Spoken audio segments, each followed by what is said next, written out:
Miabatsika rehetra ny tokantrano indray tompoko lasy tompoko vavy miaraka aminay eto amin'ny fahitalavitra TV Plus Madagasikara ao amin'ity talata fa 4 ny volana aogositra ity. Tonga soa atao anatin'ny fampiaraham-baovao manasanao ihany koa anaraka izany hatramin'ny farany. Miarabana ihany koa Gracia Andria tsy toerina. Miarabanao ro miary manana miarabantsika ny tokantrano ihany koa manaraka ny fampahalalam-baovao eto amin'ny TV Plus Madagasikara amin'izao alina izao. Lohatenim-baovao tapany voalohany avy hatrany ary olona miisa 12 no mosamborona amin'ny resaka halatra varira tany amin'ny distrika Betroka. Ahitana mpitsabo, mpampianatra, zandary, fianakaviana akaiky ireto olona voasambotra ireto ary anisan'ny voasambotra ny adonkotrika ity halatra varira ity raha ny tatitra voaray.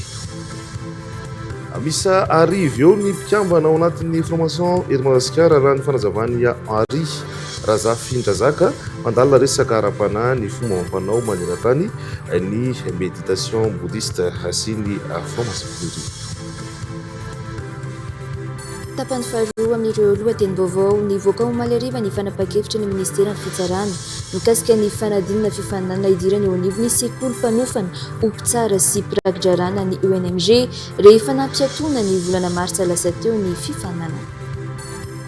Mitoetra ny disadisa amin'ny fitantanana ny kariera ao Sakomadinika distrika Antsaratanàna ifandroritana ny fahazondalana amin'ny ahafahana mitrandraka sy mamoaka ny vato avy ao amin'ny toeram-pitrandrana io mitaraina ireo tompotany sy ireo mpitrandraka avy amin'ny lavaronosy noho izay tsy filamina izay. Araka ny fanatsidika ireo miary manana tao anatin'ny lohatenim-baovao tapany voaloha dia olona miisa 40 no nosamborona amin'ny resaka halatra varira tany distrika ny Betroka. Ahitana mpitsabo, mpampianatra, zandary, fianakaviana akaiky ireto olona voasambotra ireto ary anisan'ny voasambotra ihany koa ny adonkotrika ity halatra varira ity raha ny tatitra voaray. Araka ny fantatra amidy hatrany amin'ny 400 tapitrisa ariary ny masona varira iray nentina niakatra eto Antananarivo ireo vororoy ary mbola mitohy ny fanadiadiana. Mbola mitoetra any kosa ny fanenjiana ny toerana ireo izay fantatra fa praitsy komakomba amin'ity resaka varira ity. Fantatra ihany koa fa mbola misy olona varira misy roa tsy mbola hita hatramin'ny izao. Mampitiana Andriaman'olona eo amin'ny sary ny fazidin'ny fanavaozan'ny Repoblika tatratsika ny andinindiny izay. Nisy letsika no tanterandreo mpiambina manokana ny filohan'ny fanavaozana ny Repoblika tany Atsimonosy taorian'ny voan'ny horonan-tsary ny paritaka tao amin'ny distrika ny Betroka mampilaza fa misy olona manana varira sy masina varira ka te hivarotra izany. Io horonan-tsary io no niangany mpiambina manokana ny filohan'ny fanavaozana ny Repoblika nanaovany ny fanadiadiana. Niantso telefona ireo olona mitonona no tazona varira ka amidy izy ireo. Nanome lalana finday mety azony azy ny iray tamin'izy ireo. Nofandriana ary nasaina niakatra teto Antananarivo anatanteraka ny fifanarahana. Olona roa no tonga teto Andrenivohitra, Ilamboary izay mpampianatra amin'ny sekoly sy miankina ireo Betroka sy Abriol izay mpitsabo mpanampy ao amin'ny hopitaly eo an-toerana ihany. Nosamborina avy hatrany izy ireo ary nanaovana fanadiadiana. Nandritra izay fanadiadiana izay nanonana izy ireo ny anaran'ny mahaleotany Jean-Pierre antsoina hoe maire Ponoios izay voalaza fa manana zazavarira sy masina zazavarira. Nidina tany Ios ireo mpitandro ny filaminana ka rehefa natao ny fisavana dia mbola nahitana voamaso tao anaty sachet misy saribao izay voalaza fa mahatratratra amin'ny 400 tapitrisa ariary ny vidiny tokoa tao amin'ity farany. Izy indray avy eo no nanorina mandro hafa izay voalaza fa malala tsara ny olona mampitady zazavarira sy masina varira. Samy nanono ireo mpiara-miasa rehetra amin'ity resaka varotra varira ity avokoa ireo olona efa voasambotra teo aloha. Raha totaly misy 520 ireo olona nosamborina miampy zandary am-perinasa iray. Rehefa tonga tany toerana izahay dia nanantona ireo mpitandro filaminana namana ny tafika ny zandary ary ny polisy izay tarihan'ny chef district sy ny procureur any an-toerana. Rehefa nandeha ny fanadiadiana dia tratra ireo olona nanao ny fangalarana varira sy namono ny rain'ilay zazavarina tany amin'ny faritra izay nakany zareo azy. Ary tratra ihany koa ireo andian'olona izay nikasy hanao fivarotana an'io zazavarira io. Amin'izao fotoana izao dia mbola mitohy ny fanadiadiana satria araka ny angom-baovao dia mbola misy olona mitana varira anankiroa izay mbola anaovana famitorana araka ny baiko manaraka. Noho izany dia noentina niakatra eto Antananarivo ireo 5,000 tratra makasika ity afera varira ity ary ho atao fanadidina ary mbola mitoya ny famotorana. Nandritra ity antsika manokana ity ihany koa no nafantarana ny fomba namonoana ilay zaza variana nalaina an-keriny nandritra ny fanafiana nataondreo andian-jiolahy tany Mahabo. Natorindreo olon-dratsy ihany koa ny toerana nandevena ny zaza variana tao aorian'izay. Araka ny fanazavandreo olon-dratsy, nalaina tamin'ny fomba manokana ireo masony ilay zaza ary napetraka tao anaty fonosana anaty sachet mainty sy nasiana vary voatoto, fomba fitehirizana ireo voamaso. Nalevina tamin'ny fomba ara-dalàna mbola ilay zaza variana rehefa nesorina tamin'ny toerana nandevenandreo olon-dratsy azy.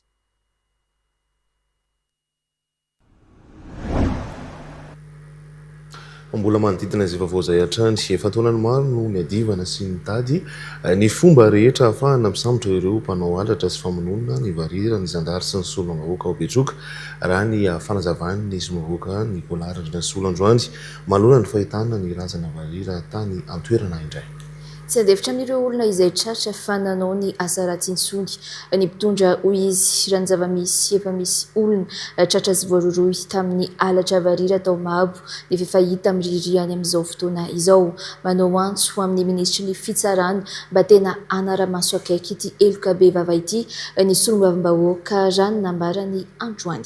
Sibelandre Mazava no mitatra antsika ny andinin'izay. Ireo angom-baovao isan-karazany ahafahana manatratra ireo mpanao ratsy sy mpanao alatra varira ao amin'ny distrikan'i Betroka hoy ny solombavam-bahoaka Nicolas Randrenasolo. Efa nanao velam-pandrika ny zandary tany fotony isamborana ireo mpanao ratsy tamin'ny alatra zaza varira izay voavaly volana monja hoy izy. Mahalona ny zava-misy anefa tsy azo andeferana intsony ireo olona nanao fanangalarana varira sy famonoana varira. Tsy misy mitombina ihany koa ny finoana rehetra manodidina ny varira izay lazan'izy ireo fa mitondra vintana. Vao maika fanimbana sy fanampitehana ny fiainan'olona tsy manatsiny no ataon'ireo mpanao ratsy ireo ka tsy azo ekena intsony hoy izy. Sy mesaka hoe mera, sisy merany mera ho tratra io. Fa manarana io zany mera. Io moa zany mbola mandeha ny famotorana hoe misy dokotera, olo be da be anatin'io, gendarme anatin'io. Fio zany akinana amindreo mety fahain-jareo. Fa reo moa zany mbola tsy haiko na hoe mety fahain-dreo daholo rehetrarehetra. Fa izy vita koa ny hitako fa zaza sy nahazo satria za variana amin'ny resaka raha ataoko ity fa ny fahazoko anazy zany dia hoe presque hoe fahazo daholo no nanao infraction zany. Ka ny anahy zany dia hoe tsy lalana ny rano. Io zany tsara fantatra fa mbana olona fahatany fotsiny io. Fa tsy misy an'izany hoe varira mampitonga anazy hoe mampisy sasy mampisy pouvoir tsy lainga zany. Ny olona velo varira velo ampianao amin'ny ara-dalàna izy io zany mety mampisy ny sasy. Fa tsy famonon'olona sy nahoana moa olona fa maty hopoirinao masiny tao zany dia hoe mampisy sanction zany. Lainga sara lavitra ilay zavatra zany. Raha ny zava-misy mantsy efa misy olona tratra sy voaroroy tamin'ny alatra varira tao Mahabo efa hita mirihary any amin'izao fotoan'izao hoy hatrany Nicolas Randrenasolo. Misy mihitsy ireo miaiky fa nanao alatra varira fa efa hita mirihary sahady hoy izy. Manao antso ho amin'ny ministra fitsarana tena hanara-maso akaiky ity zava-misy ity ny solombavam-bahoaka raha ny fanambarany Androany. Mangataka ny andefasana ireo jiolahy ireo antsy-hafa mihitsy ny solombavam-bahoaka. Sy mandefitra amin'ny olona manao fandikan-dalàna amin'ny resaka fandalàna varira zany zany. Zay zany ane. Satria misy olona zao teto soupçonné angalatra varira tao avy tany Mahabo dia efa votra agnaty fonja amin'izao fotoana zao zany. Dia zay zany mampiahaina mampatao sina hoe manaovana antsoavo amin'ny finoany fanavoazana sy ny ministre de la justice satria io olo salamandreo ve dia avelavelana fotsiny mamono olona misy ratsy zany. Nefa zay miezaka zany hoe miaro an'io varira io anatin'ny district Betroka aty zany na Madagasikara nefa dia mbola misy. Manana ihany koa solombavam-bahoaka fa mety hampisy disadisa eo amin'ny fiarahamonina ity zava-misy ity raha tsy voafehy sy tsy mahazo ny sasy sahaza azy ireo mpanao ratsy ireo. Araka ny fanatsidika tao anaty lohatenim-baovao teo dia misy ariveo ny mpikambana ao anatin'ny franc-maçon eto Madagasikara raha ny fanazavan'ny Ary Razafindrazaka mpandalina ny resaka ara-panahy ny fomba amam-panao maneran-tany ny méditation bouddhiste sy ny franc-maçonnerie.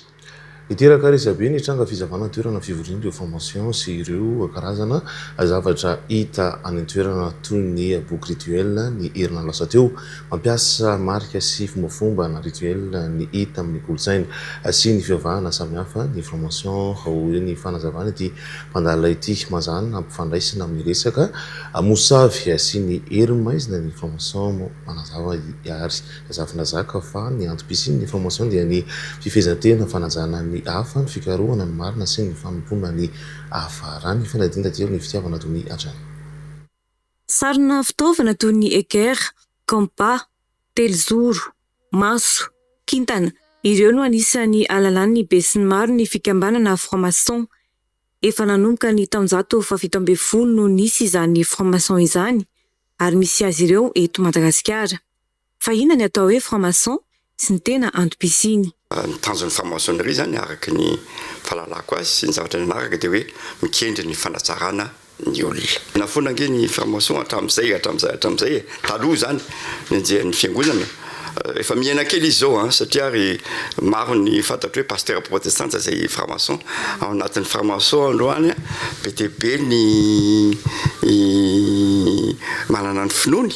Tanteraka misy protestant, misy catholique, misy musulman, misy athée ao anatin'ny franc-maçonnerie fa tsy natao mihitsy hoe hisolo ny fivavahana franc-maçonnerie na hoe hiady amin'ny fivavahana sanatria zay zany ny tantara aloha zany fa ny tanjon'ny franc-maçonnerie tsy mahasamihafa amin'ny fivavahana fotsiny dia hoe ahoana ny fomba atsaratsara kokoa ny olona hatrany hatrany.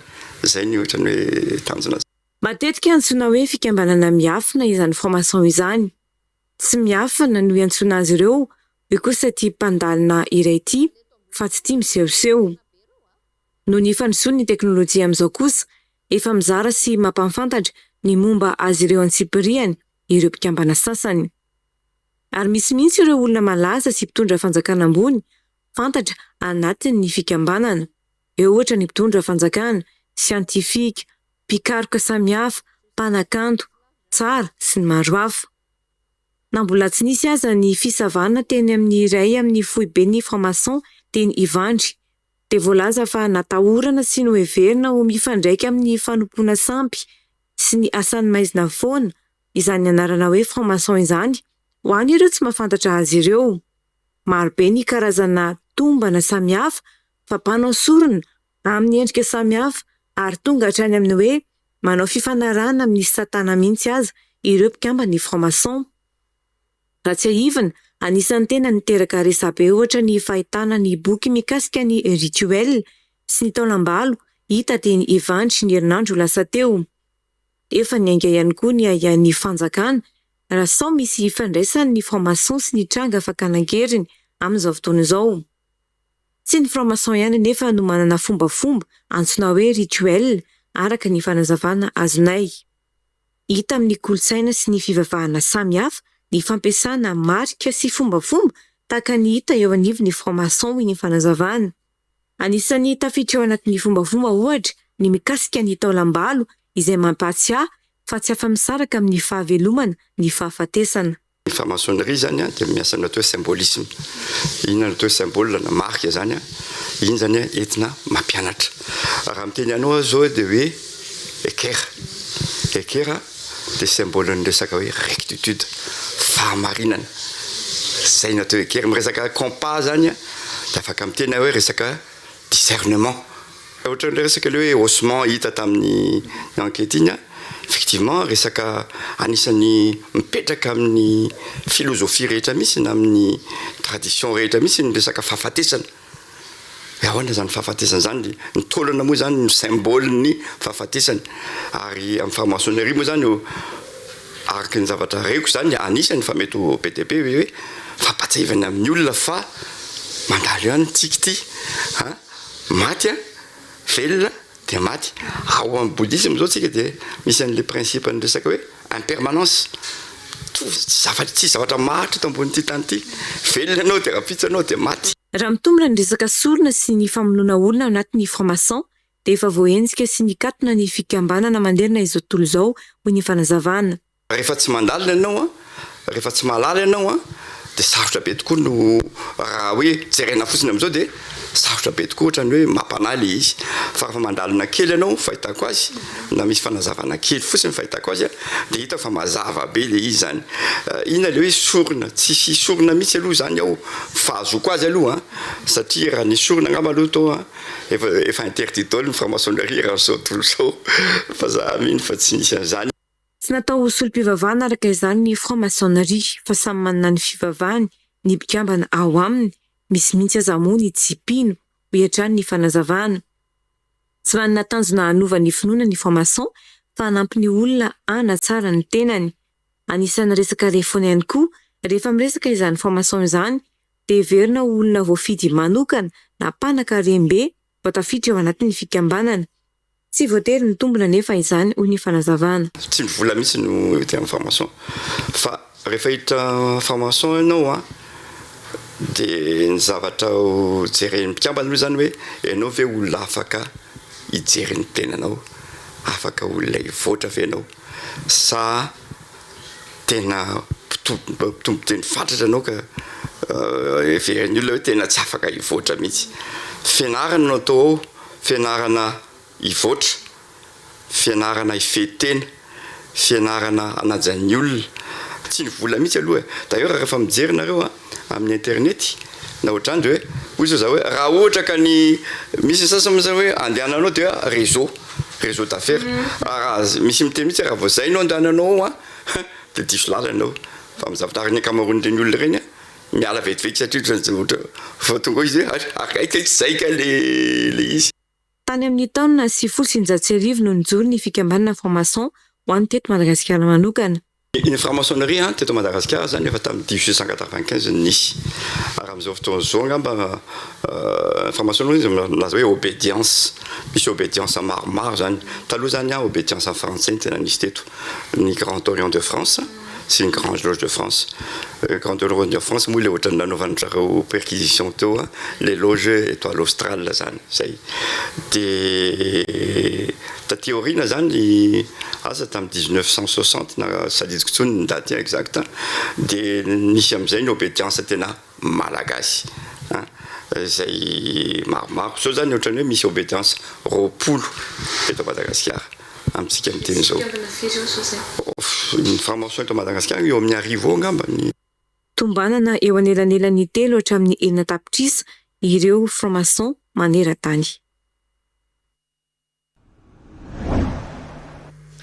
Fa rehetra eto anaty lohateny vaovao ihany koa fa nivoaka ho maniariva ny fanamake-hevitry ny ministeran'ny fitsarana mikasika ny fanadinana fifaninanana idirana eo anivo ny sekoly mpanofana ompitsara sy ny prakitra raha rehefa nampetona ny volana marsa lasa teo ny fifaninanana. Averina manontolo ny adina tsoratra ho an'ny fampiofanana ady ifanaovan'ny isam-batandolona na ny filière judiciaire ny voalohan'ny volana septambra ka hatramin'ny 4 septambra 2024 avy izao ho ny ministry ny fitsarana. Amin'ny toeran-dalàna kosa ny fifaninanana riroso amin'ny ady nambava ny lalam-piofanana ady ifanaovana amin'ny fanjakana sy ny lalam-piofanana momba ny fitantanam-bola-panjakana na ny filière administrative et filière financière ny 17 ka hatramin'ny 20 aogositra 2024 izao ho hiatrany tapaky ny ministry ny fitsarana efa nampidirina amponja ny voaroroy tamin'ny raharaha fanaparitahana lazahadina raha tsy nahitana porofo mazava kosa ny mikasika ny fametrahana marika manokana atao anatin'ny lazahadina fitiavana doni ao amin'ny sariny Ivrasata.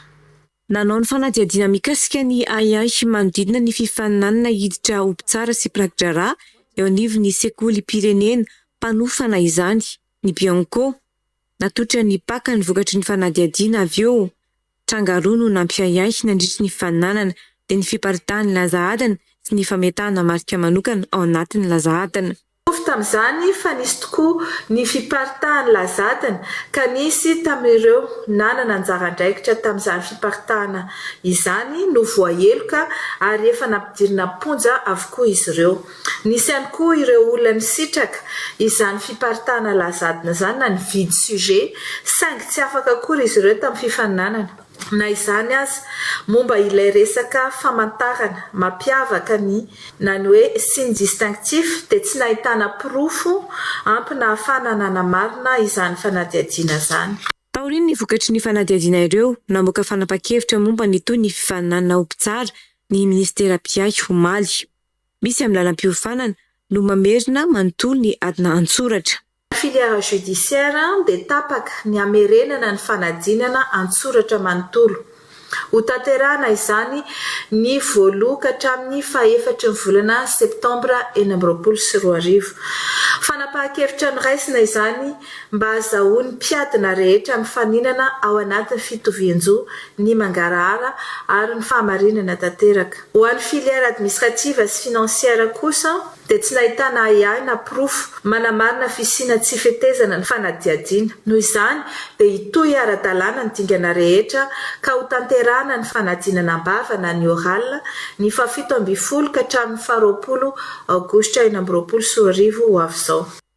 Ny voka-androany tety andro hakana ny taratasy fiantsoana ho andreo lalam-piofanana 3 ireo ho an'ny mpiadina ny lalam-piofanana ady hifanaovana amin'ny fanjakana, filière administrative sy ny lalam-piofanana momba ny fitantanam-bolam-panjakana, filière financiaire izay afaka tamin'ny adina antsoratra tamin'ny fifaninanana mivantana idirana ho mpianatra mpitsara amin'ny sekolim-pirenena, fanofanana mpitsara sy mpirakitra raha andiany 2020 nataony 9, 17, 18 sy 19 desambra 2024.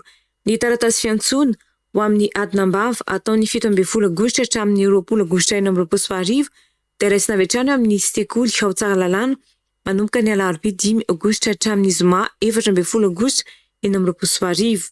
Ho an'ny mpiadina amin'ny lalam-piofanana ady hifanaovana ny sambatan'olona, filière judiciaire izay voasoratra ara-dalàna ao anatin'ny lisitry ny mpiadina amin'ny fifaninanana mivantana idirana ho mpitsara andiany 2020 ao amin'ny sekolim-pirenena fanofanana mpitsara sy mpirakitra raha-pitsarana izay ataony voalohan'ny volana septambra hatramin'ny 1 septambra 2024.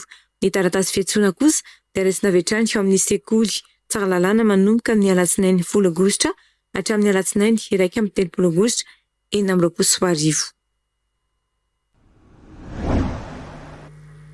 Maraintsika izao ireo vaovao niteraka Elisabeth ao anatin'ny tambazotra Facebook.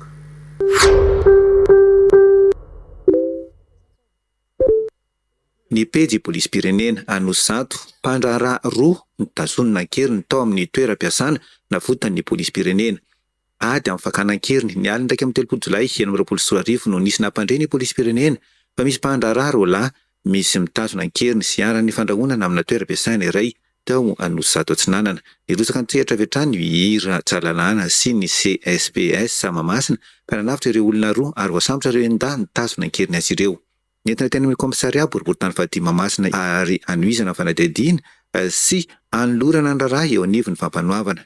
Nanamafy hatrany polisy-pirenena fa tsy andefitra amin'ny eloka behivava manotoina ny aina sy ny filaminam-bahoaka ary mampirisika ny vahoaka hanome vaovao aingana raha misy tranga mampiaya.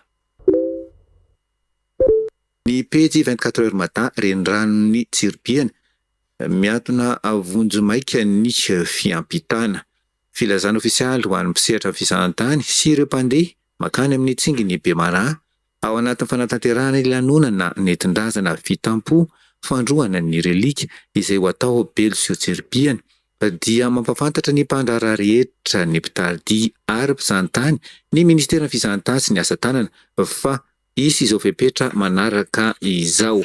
Fandrarana vonjomaika ny fiampitana ny renirano ny Tsirbiana manomboka ny 17 aogositra 2024 amin'ny 3 ora maraina hatramin'ny 18 aogositra 2024 amin'ny 4 ora hariva.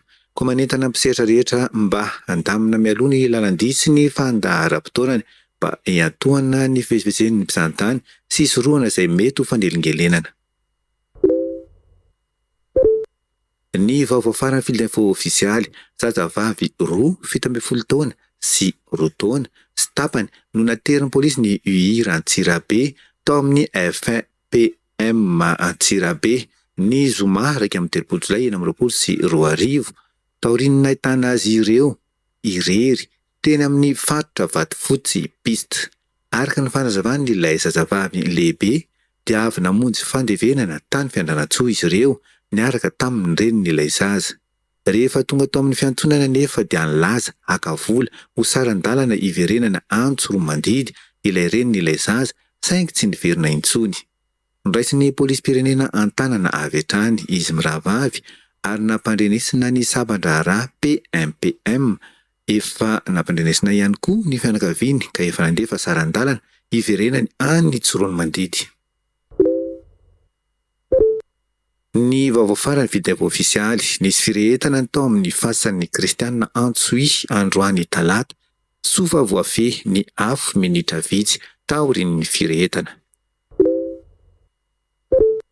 Ny pejy info mada 24 heures Shensi efa tonga ao Nosbe ilay mpanakanto Jamaïcanina hanao fampisehoana amin'ny Somaro 420 ity. Efa tonga ao Nosbe ilay mpira sy mpanakanto Jamaïcanina Shensi izay isan'ny vahiny iraisam-pirenena Renjara amin'ny 2020. Hanao fampisehoana roa izy mandritry ny festival amin'ny village Somaro no anatanterahany ny seho voalohany ny 5 aogositra ary eny amin'ny kianjany Ambody voanio kosa ny seho faharoa ny 7 aogositra ho avy izao. Isan'ireo mpanakanto manana lazany eo amin'ny sera iraisam-pirenena moa i Shensi. Ny pejy fahatsiarovana mamy anisan'ny fandaharana nafantarako tanàna sy toerana maro ity fandaharana nataony ity.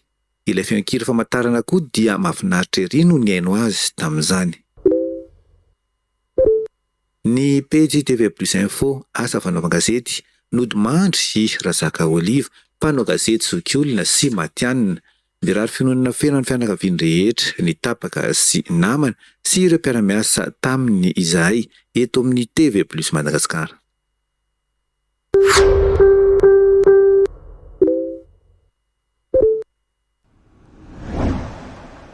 Vaovao mahakasika ny lalao kopikole arahintsika manomboka ny alina ny dian'ny ekipan'ny TV Plus Madagasikara tany Manakara ao anatin'ny fifananana kopikole eny amin'ny 24 ho hitantsika ao ny mampiavaka sy ny hakanton'ity tanàna ity ary koa ireo talenta nananimpoana ao aminy koa azadino fa aorian'ny fampahalalam-baovao no ahitantsika ny fandaharana Prod Plus no mitatra antsika ny andindiny izay.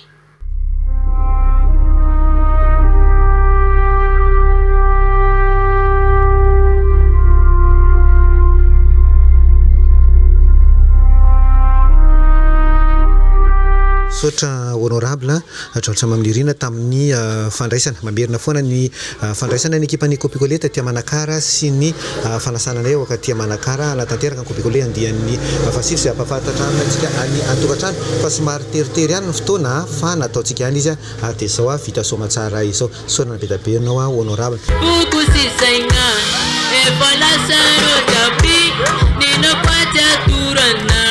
La vérité t'y fandi t'y manetenga caravaya kandingi bisenozo pavaina t'y marari t'y mengata po iskobiam nai malo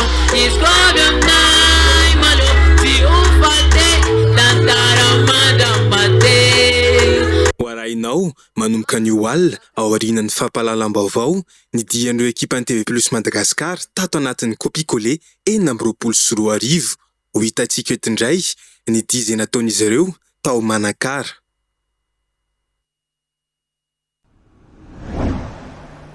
Fa mitoetrany kosa ny dizadisa amin'ny fitanana ny karera ao Sakomadinika distrika ny Tsaratanana. Ifandritana ny fahazon-dalana amin'ny ahafahana mitrandraka sy mamoaka ny vato avy ao amin'io toeram-pitrandrana io mitaraina ireo tompon-tany sy ireo mpitrandraka avy amin'ny ila valonosy noho izay tsy filaminana izay mangataka ny ijerena vahaolana sy fanadihadiana momba io kariera fitrandrana Beril Colombita sy Berliomio ireo mpitrandraka fanadihadiana tantely Sandra Diamondra eo amin'ny sariny miorana rindra TV Plus Ambatondrazaka. Verevitra manoloana disadisa miseho amin'ny toeram-pitrandrana Vatsoa Sakoa Madinika distrika ny Tsaratanana ireo tompon-tany sy ny mpitrandraka avy amin'ny lafy valonosy amin'izao fotoan'izao. Amin'ny maha-olon-tsotra azy ireo tsy fantatra izy ireo intsony izay tena tompona ndraikitra mitarika amin'ny fikambanana izay manana alalana amin'ny fanjakana. Nisy ny taratasy avy amin'ny prefektora ny Mahiva tanàna nambarany fitsanganana fikambanana Mahasoa izay nitondra laharana aotraotra roa tsipika pref bar Mahev bar 2024 nivoaka ny Valme 420. Izahay zao misy nalanga an'ity fikambagna ty tamin'ny voalohany. Nangorona an'ity fikambagna ty teto. Nitady olo karakara taratasy n'ity karera ty. tsara zany ngamba fantatritsika eto e zavatra misy a io carrière io misy zanatany io misy olo avy alavitra io de mba anaiky an'izany moa zany e fianakavianan'olo zanatany io rehetra ho alailainare fosiny am'izany zany le carrière fa fihinanana mila mavady aman-janaka tsy manaiky an'izany io. Tateoriana misy ny disadisa koa taratasy hafa indray nilaza ny fanavaozany mbikambana amin'ny bropitantana ity fikambanana teolo ity nivoaka ny 1 Jona 2024 ary tonga teny an-toerana nampafantatra izany ity mpitarika vaovao ity. Natsika rehetra fa zavatra ara-dalàna no ananatsika manomboka zao ary izy ity dia voantona eo anatrehan'ny manam-pahefana rehetra tokony andala tohatra rehetra atrany amin'ny faratapony zay tokony nandalova nyity taratasy ity amin'ny mahafikambanana azy a dia tsy maintsy miainga avy amin'ny vahoaka rehetra ihany izy eo ny olona mpikambana ao dia isika rehetrarehetra reo ihany tsy toy ny taloha fa izay tena tompon-davaka tsy nijana teo anefa ny olana amin'izao fotoan'izao misy ny fanoherana ireto mpikambana vaovao mpitantana ny fikambanana ireto nataon'ny mpitantana teoloha izay nataony 4 Jolay 2024 manoloan'ireo mandry tsy lavoloha ny tompo-tany sy ny mpitrandraka koa mangataka fanadihadiana lalina ary fandraisana ndraikitra avy amin'ny fitondram-panjakana eo amin'ity toeram-pitrandrana ao Sakoa madinika distrika ny tsara tanàna ity. Nino nataonao ilay tsika malagasy matsy mila an'izay le hoe tsodrana vampray aman-dreny zay mila ny antokara moraly ny ray aman-dreny hoe tsy nisy fanapakabahany io le fikonatom-pirenena io tsisy teritery io fandaharana manokana anasana n'Andriamatoa Rabetsy Tatovina Nahary Andriamaneo filopitarika ny IFR sady filomboninaitry ny Gradiloavo ho arahanao eto amin'ny TV+ Madagasikara ny talata 4 Aogositra 2024 ao aorian'ny fampahalalam-baovao.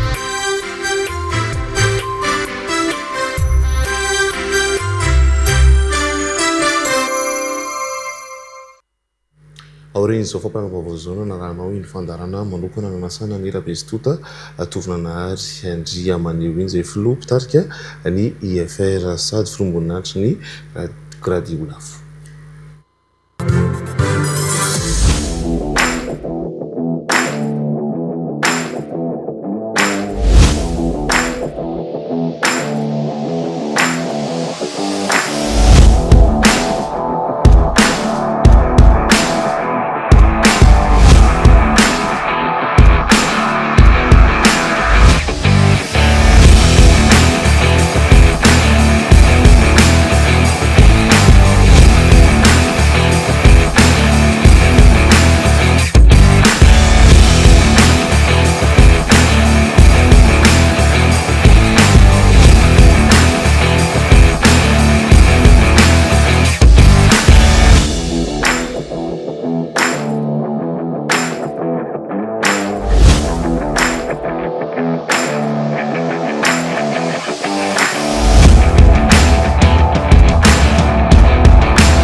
TV+ Madagascar, toujours vouloir plus. Mitraka milofos isika fona trany tadidio lasa miakatra an'izy ka ny adinao androany no mety ampiova sy ahatsara ranomasy miaritra rano life zay miaraitra iny ilaina mando ny tanimboly tinina melona miaizina miavita matozazay ny miataitra ny azavana foy no anale ka makatelona ny famindranaina ningana fa ino mety nanangana zay raha mirandava efa be zay ny namangana omaly no akamatatra fa zao samy mafantatra matozay misy ny afaka ny sevitra ny natambatra. mitoetra antsika tao anatin'ny fampalalam-baovao nasiana fanavaozana ny lalàna ao amin'ny asekina araky ny tapaka teo anivon'ny fivorian'ny komitin'ireo firenena izay mikambana ao anatin'izany na ny komite des ministres. Takina amin'ny mpiasan'ny asekina ny antokantrano sy na ny toejavatra rehetra ny fitohizan'ny asa izy ireo ho an'ny daholobenina ny continuité de service public momba ny fiarovana ny fitetezana anabakabaka araky ny lalàna ao amin'ny andiny faraky folo mikasika ny famahanana ny olana izay sanotakin'ny syndicat ny asekina eto Madagasikara kosa indray dia andrasana ny fionan'ny tare generaly sy ny mpiasa hoaratsika ny andindiny izay. Ho fiantohana ny fanohizana ny asa mifandraika amin'ny fiarovana ny fandaminana bakabaka ireo karazana sidina anisan'izany ny evasanina fandefasana olona itsabo tena aingana ny ivelany ny sidina filana vonjy maika na ny en détresse ny sidina amin'ny mahaolona ny sidina rabaritra ny sidina ramiaramila dia manana andraikitra angoavana ny mpiasan'ny asekina mba hiantoka ny fitohizan'ny fandrarana sy fandaminana bakabaka nasiana fanavaozana noho izany lalàna ao amin'ny asekina araka ny tapaka teo anivon'ny fivorian'ny komitin'ireo firenena izay mikambana ao anatin'izany na ny komite des ministres ampiarina noho izany ity anjiny nifaraka amin'ny folo ity araka ny tapaka tao amin'ny fivoriana. Nisy ny fikasan'ireo syndicat-ny asekina teto Madagasikara ny hanao fitokonana nandritra ny conseil des ministres des états membres tamin'ny 10 jolay lasa teo dia ny antso tare generaly ny asekina ny ministra ny fitaterana sy famantarana ny toetrandro André Navalona Ramanambola Elirzo andalo eto Madagasikara mba hijery vahaolana amin'ny fitakin'ny mpiasa nandefa iraka izy iona tamin'ny silitenan'ny ministera sy ny syndicat any asekina tokony intelo hatramin'ny 9 jolay 2024 teo ny tare generaly no nandalo sy fandinika amin'ireo syndicat fa nahembotra ho amin'ny manaraka izany tsy ho ela noho ny antony voatazana azy andrasana noho izany izay fionan'ny tare generaly sy ny syndicat ny asekina izany manoloana ny famahana ny olan'izy ireo. Fa mampametra-panontaniana ny zomam-bahoaka maro ny tsy fahitana ireo filoalefitra roa nandritra ny fivoriana aram-potoana farany teo. Raha ny tokony ho izy anefa dia tsy afa-miala miaraka amin'ny filohan'ny antenimieram-pirenena mandritra ny fivoriana na aram-potoana na tsy ireo filoalefitra enany olanina isa-baridany toy ireo mpikambana amin'ny biraomaritra dia izy ireo no miara-mandinika ny fandaharam-potoana rehetra dia nina mandritra ny fivoriana aram-potoana eny amin'ny antenimieram-pirenena tokony isy ihany koa ny lalàna ifen'ny filoalefitra tsy tonga manatrika fivoriana fa tsy ampiarina amin'ny solombavambahoaka tsotra ny fepetra ho izy ireo. Zora Barzona no mitatrantsika ny andinin'izay. Tsikaritra nandritra ny fivoriana aram-potoana farany teo fa nisy solombavambahoaka tsy tonga nivory mihitsy ary tsy nametraka taratasy fialantsiny dia nisy solombavambahoaka ny boriboritany voalohany miandry ny fanapahan-kevitra ny filohan'ny antenimieram-pirenena ny andray izay fanapahan-kevitra mikasika ny solombavambahoaka tsy tonga natrika ny fivoriana nandritra ny 90 andro teo. Raha misy anefa ny fanesorana nisy solombavambahoaka ny boriboritany voalohany dia ny lisitra faharoa no miakatra saingy mety hiteraka resabe ny fanendrena io lisitra faharoa ho an'ny boriboritany voalohany io. Tsikaritra ny solombavambahoaka ihany koa fa filoalefitra roa ao amin'ny birao maharitra ihany koa no tsy tonga nivory nandritra ny fivoriana aram-potoana farany teo izay mampametra-panontaniana ny solombavambahoaka. Raha ny voafaritra ao anatin'ny fitsipika anatiny mantsy dia tokony anatrika fivoriana miaraka amin'ny filohan'ny antenimieram-pirenena hatramin'ny fiafaran'ny fivoriana aram-potoana ny filoalefitra enina nolaniny ny solombavambahoaka satria izy ireo no mandrafitra ny fandaharam-potoana rehetra mandritra ny fivoriana ao anatin'ny 90 andro. Tokony andraisana fepetra toy ireo solombavambahoaka tsotra tsy tonga mivory ireo filoalefitra tsy manatrika fivoriana mandritra ny 90 andro ho hiatrany ny solombavambahoaka. Hatreto ihany koa dia tsy mbola voafaritra ny fotoana anatanterahana ny fivoriana tsy aram-potoana eny amin'ny antenimieram-pirenena raha toa ka efa navoaka ny filan-kevitry ny ministra tamin'ny volana Jolay ny didim-panjakana mampiantso ny fivoriana tsy aram-potoana eny amin'ny antenimieram-pirenena.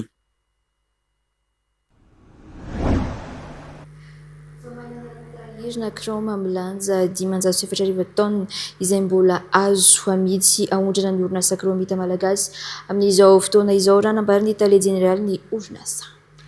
Mitentinahitra ny 20 miliara ny didibidin'ireo Chrome ireo raha ny tatitry ny Italie Générale ny orinasa Chrome hazo avadika vola avy hatrany izy ireo ary afaka andoavana ny karama ny mpiasa ny orinasa ny Chrome raha nambara ny Italie Générale ny hatrany miandry ny atao taratasy avy amin'ny Dana Minares izay nitantana ny orinasa teo aloha dia ondrana avy hatrany ireo Chrome ireo raha fanadiny Zora Barzoni ao misany Ivarasata. Nandritra ny fidinana ifoto nataon'ny Italie Générale ny orinasa Chrome sy ny mpiara-miasa aminy dia mbola nahitana tahirina Chrome milanja 507 taona eny amin'ny carrière au Brieville. Ireto Chrome ireto dia azo avadika vola avy hatrany satria Chrome efa notehirizan'ny mpiasan'ny Chrome hatramin'izay ireto vokatra mbola ao an-toerana ireto. Mitetina 17 miliara FMG ny tetibidin'ny Chrome izay mbola afaka andaovana ny karama ny mpiasan'ny orinasa Chrome hoy ny Italie Générale Idéal 100. Nanana Chrome dia eo amin'ny efa 504 taona mahery eo ny mpiasa efa nitsopon'ny mpiasa tao alohan'ny danana indray amin'ny fitantanana tamin'ny resaka fiarah-miasa tamin'ny Chrome zany. Dia ireo zany tokony anjaran'ny mpiasa ireo Chrome totaly eo amin'ny 507 taona io. Ireo rehefa nanao mifindra tamin'ny danana fitantanana dia voarokany ihany ireo dia lasa ny danà ireo zavatra ireo. Tonga ny fitantanana vaovao mahita n'ilay taratasy voatahiry ato dia niteny hoe misy anjarana Chrome eo amin'ny 504 taona lasanareo ka takina ny hanoloanareo azy tsy vola mivantana fa soloana Chrome ihany koa mifampiresaka izay amin'ny Italie Générale ny danà moa zany momba an'io dia efa nanaiky izy. Efa eo ampanamboarana ny antoja taratasy rehetra kasika ny fanondranana ireo Chrome ireo ny Italie Générale amin'izao ary takinina amin'ny orinasa Dana Mineral sa ihany koa ny taratasy ahafahana manondrana ireo tahirina Chrome ireo any ivelany mba ivadika vola aingana. Io tsara be ny azonana io satria mitetina anoany amin'ny 17 milliards FMG 70 lavitrisy anoany zany ny vidin'io raha amidy io zany nefa raha ohatra idirany zany efa mavita ataoko hoe mbola ny mpiasa manaraka koa zany raha tafiditra miandry ny pitsopitson'ny taratasy avy any amin'ny dana fotsiny izay zao mamindra azy hoe solon'ilay Chrome nalain'zareo io dia efa azo atao ny mivarotra an'io ho an'ny orinasa. Raha nitatra dia manana fahazon-dalana misy 5 anondrana arenakibony tany ny orinasa Chrome tsy maintsy avadika hovidiram-bola ny fanjakana ireo arena trandrana ireo mba isian'ny vola amin'ny kitapo-mbola mpanjakana hoy hatrany ny Italie Générale ny Chrome Idéal 100.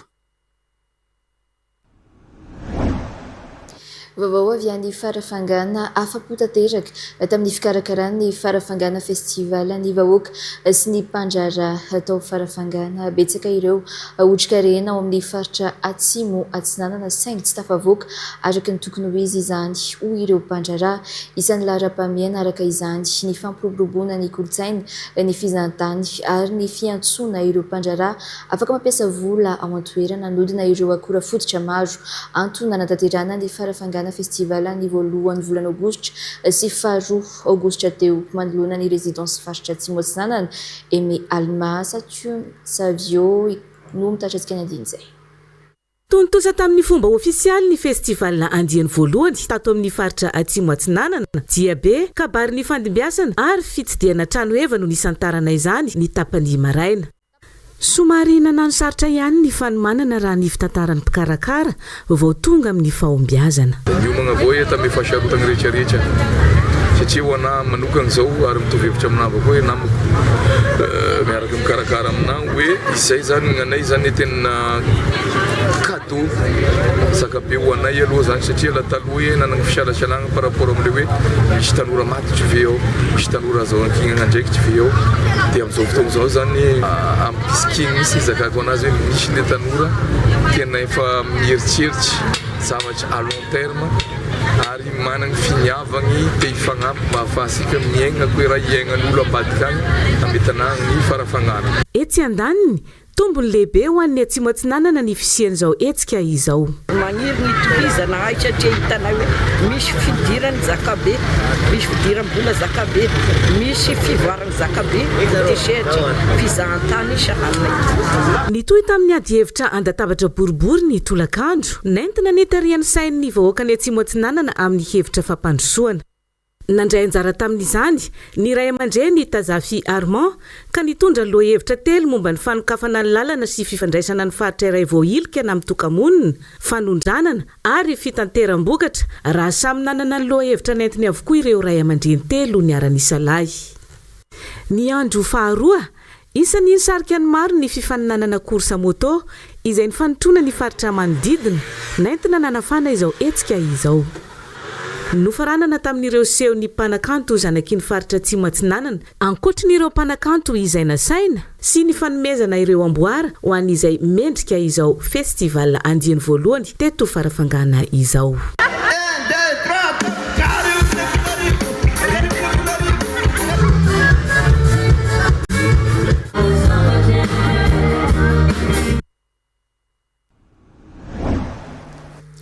Ireo vaovao tapatapany kosa indray no amintsika ny fampalam-baovao.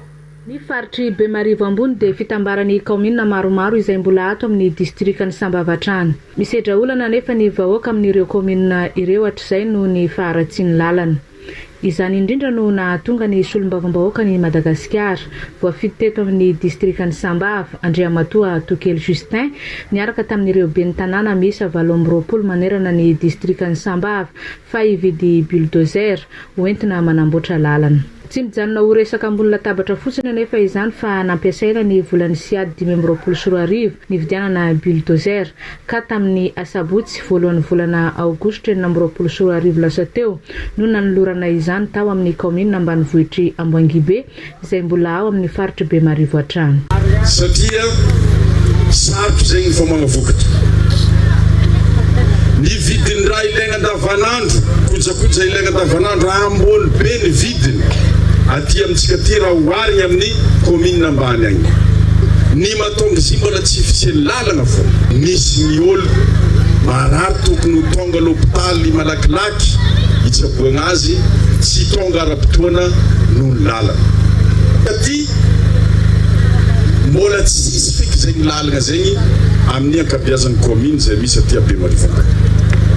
Zegny ny tantara navian'ity bulldozer aty. Raha namolavola fividianana bulldozer aty ny tenako tamin'izay fotoana izay dia nisy ny fivoriana niaragna tamin'ny préfet, niaragna tamin'ny ben'ny tanàna jiaby, nangatagna hevitra dia isaorako zareo fa tsy nanda ny ben'ny tanàna 20 tato amin'ny distrikt Sambava. Nanome voninahitra izao fanolorana fitaovana izao moa ny solombavambahoaka ny Madagasikara voafidy tato amin'ny distrikany Sambava, Andriamatoa Tokely Justin, ny prefet-ny Sambava, Andriamatoa Rabemamory Adèle Bienheureux, ny solotenany lehiben'ny faritra Sava sy ireo ben'ny tanàna manerana ny distrikany Sambava ary ireo manampahefana sivily sy miaramila.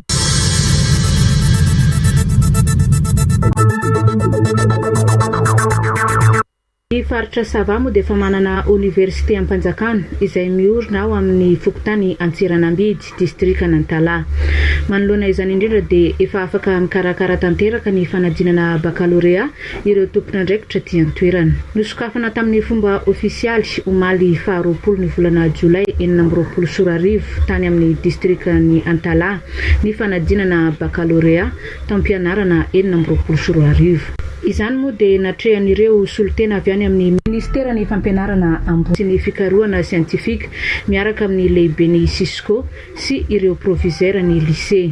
Tsy nisy ny olana tamin'ny fanomboana ny fanadinana ary mbola nanamafy hatrany ireo tompon'andraikitra fa hoentitra ny fanaraha-maso mba tsy hisy ny olana. Roapolo ny volana Jolay ny fanadinana baccalauréat eto Madagasikara tsy latajanjany amizay zegny ny aty amin'ny faritra Sava satria nanomboka tamin'ny taona ity ny Université de la Sava so mandrakizay dia nahazo fahefagna dia mikarakara tanteraka ny baccalauréat aty amin'ny faritra Sava. ka raha ny fijerintsika azy tamin'ny mandraigna igny tegna nanomboka tamin'ny 7 ora sasany ny fanadinana nizotra tsara ny fandaminana nisy ny fisavagna ny mpianatra ary nandeha ampilaminana araka ny taditazonay amin'ny fahatry sava araka ny efa hitantsika moa zegny fa misy lalàna ny fe ary efa misoratra amin'ny convocation ny raha azo atao sy ny tsy azo atao dia miasa moa ny chef de centre rehefa misy fandekan-dalàna dia mijery izy ary matetika mampisonia PV dia misy ny conseil de discipline dia ny conseil de discipline zany no manapaka ny sazy na tsy saziana le mpianatra hita mandeka-dalàna arakaraka ny zava-misy eo. Miisa 4,7 moa ireo mpiadina nisoratra anarana tato amin'ny faritra Sava. Tsy mbola miravina tanteraka ny toejara amin'ny komina Ambonivohitry Toliara efa betsaka nefa ny fandaminana sy fanelanelanana natao fa saingy mbola hita fa manohy ny fitokonana ankolaka ireo mpiasan'ny komina efa misokatra ny vavahady ary tsy ahitana sora-baventy intsony ny eny antoerana kanefa dia tsy misy mpiasa ny any anatiny akamaroan'ny birao indrindra amin'ny tolakandro raha tsy ahivina dia fitakena karama tsy voaloha 40 volana be izao no fototry ny fitokonana mampametra-panontaniana ny akamaroan'ny mpiasan'ny komina ny fomba fitantanana misy amin'izao raha toka nandray karama feno nandritra ny 2 volana tsy tapaka miampy vary mangatsika ny mpiasan'ny komina nandritra ny fitantanany ben'ny tanàna mpisolo toerana teo aloha manahitra ny mpitondra fanjakana maefa ny mpiasan'ny komina Ambonivohitry Toliara ny amin'ny tokony anendrena ny olona azo antoka ahavita sy amaha ny olana iainan'izy ireo eo amin'ny toerany PDS. Mahakasika ny fampianarana ambony mampafantatra ny ISCAM fa ho an'ireo maniry no fianarana sy azo diplôme master bac plus 5 dia misy ny filière marketing, management et innovation international business, management des ressources humaines, audit et finance, création et développement d'affaires, design et innovation, master laharana fadimy amin'ny sokajy général management aty Afrika, filarana edu universal 2025 izy io dia manomana anao hivoaka ho mpitantana mpandrara napikatroka arakaraky ny tanjonao ny 13 sy 14 aogositra no ho tanterana ny concours d'entrée farany ireo ny daty farany amin'ny taom-pianarana 2024 2025 ity fisoratana anarana ao amin'ny iscam.amg.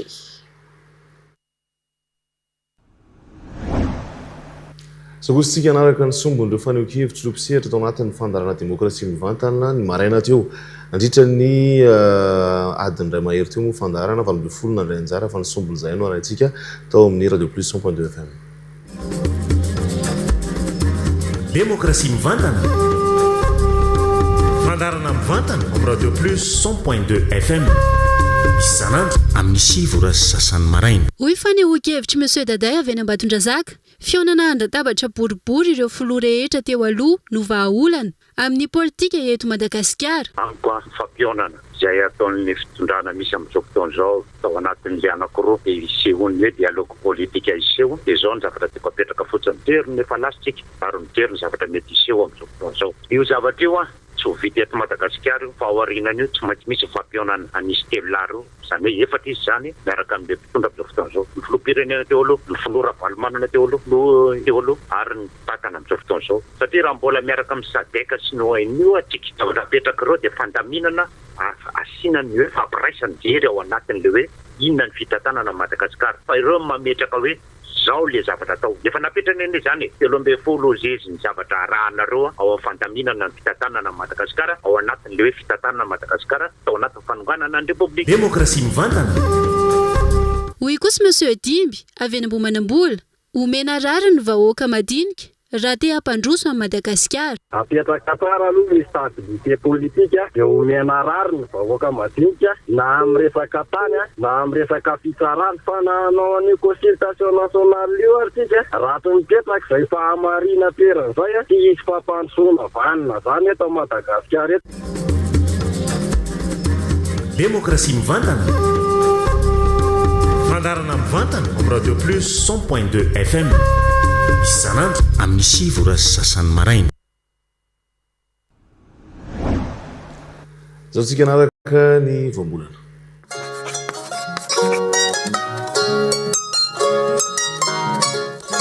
Ny voambolana antsika androany dia ny fiandro paosy. Ny fiandro paosy dia hoentiny ilazana ny vola ampiasaina amin'izay tiany tena manokana. Raha amin'ny teny frantsay moa izy dia hoe argent de poche. Voambolana izay azo ampiasaina amin'ny andavanandro ohatra. Ao anatin'ity fehezanteny manaraka ity, miasa izy ny hariva mba azahoany fiandro paosy. Rehefa izay ary no fantatsika dia azontsika malagasy ampiasaina amin'ny andavanandro io teny io rehefa amin'ny teny malagasy. Sarobidy ny teny malagasy ary fahaizana no mahafehy azy. TV Plus Madagascar.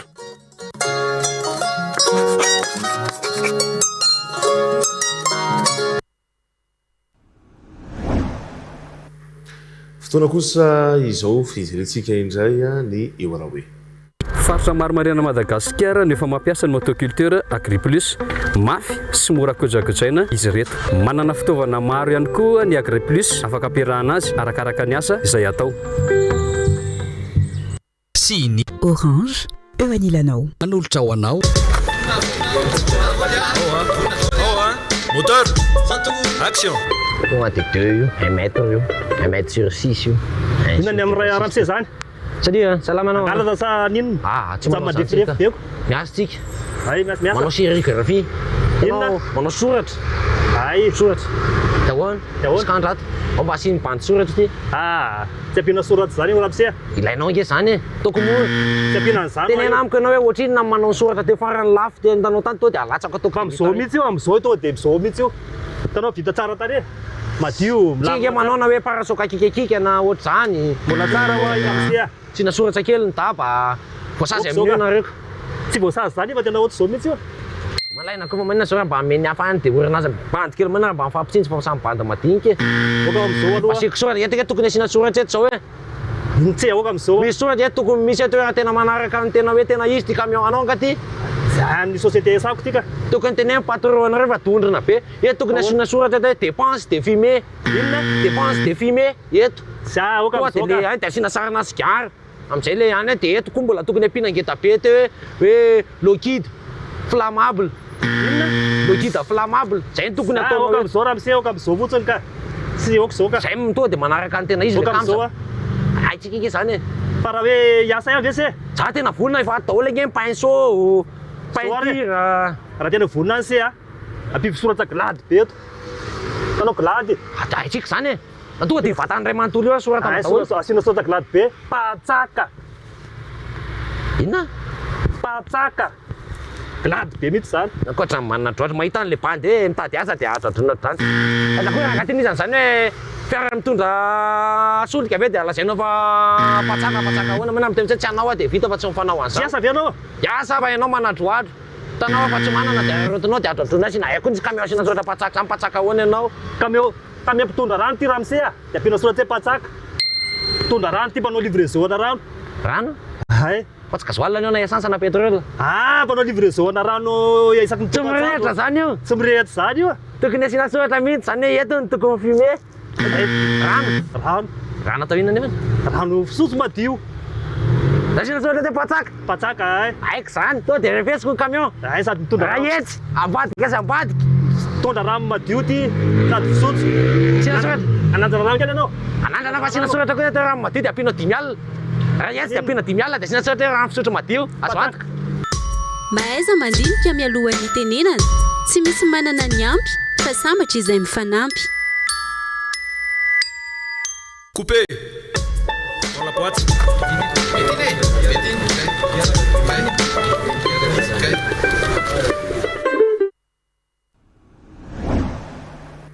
Izay no matrako ny veloma amintsika hitondra ny songadina hikrasia andria tsy toerina.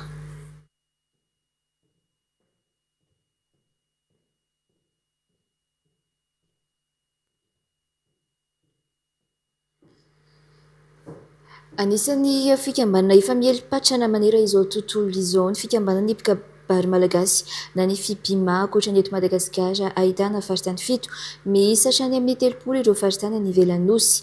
Nahazo filoha ny foibe ny fipima nandritra ny Zaikabe no tanterana tany Majanga ny herinandro lasa teo voafidy filoha vao Iranoro mampionona voary asa ho an'ny taom-piasana efa taona manaraka. Mampitendry Ambolona sy Omega Ranevzona no mitarika izay songadina izay.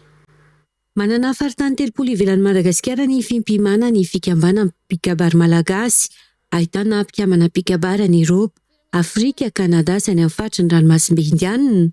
Raha ho an'ny eto Madagasikara misafidy ireo faritany misy, anisan'ny fikambana melo-patrana manerana nosy ny fipima izay sokajiana ho maso fivony Madagasikara manerana izao tontolo izao.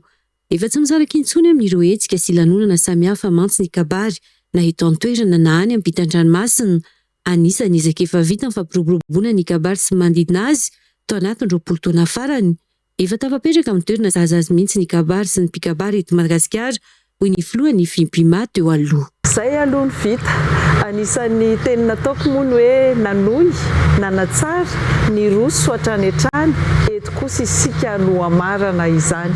Misy fotoana ny zavatra rehetra mpampianatra ny nendohako aloha mpampianatra kabary dia mbola mitoetra ho mpampianatra kabary hatrany ary ny fanandratana ny kabary malagasy ny andraikitra ny hoe miova satria efa mba misy ny atao hoe solofo dimbon'ny ala dia ampitaina amin'izay ny fanilo mba atao hoe hitoetra hatrany izany asin'ny kabary malagasy izany. Nanatateraka Zaikabe ny mpikambana eo anivony fipimana herinandro lasa teo tao Mahajanga. Nandritra izany nanaovana ny tombana ny asa vita isy ireo mbola miandry ny fikambanana indrindra ny fampiroboroboana ny kabary amin'ny sehatra rehetra. Nisy ihany koa fanataterana ny fividiana izay filoha foibe ny fimpima maneran-tany. Fividy miisa 3,770 amin'ireo mpifidy voasoratra anarana, miisa 2,740 no niatrika ny fividianana. Lamy tamin'ny Sambato 2,700 Iranoro mampiona voary izay ho filoha foibe vaovao ny fimpima maneran-tany mandritra ny fataona manaraka.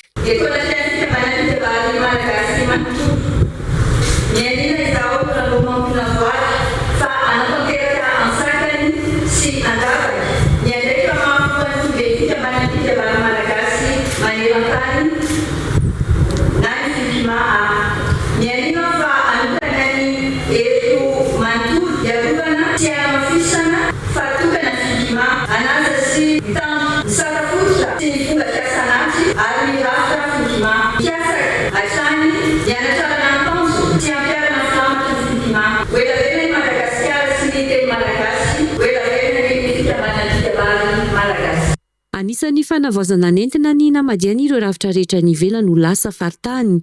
I Toamasina indray no ampiatrano ny Zaikabe ny fimpima ho antaona 2020 araka ny tapaky ny mpizaika. Dia iny songadina ihany koa no entiko amarina ny fampahalalam-baovao amin'ny ity alina ity makasitraka antsika manaraka izany hatramin'ny farany. Veloma tompoko.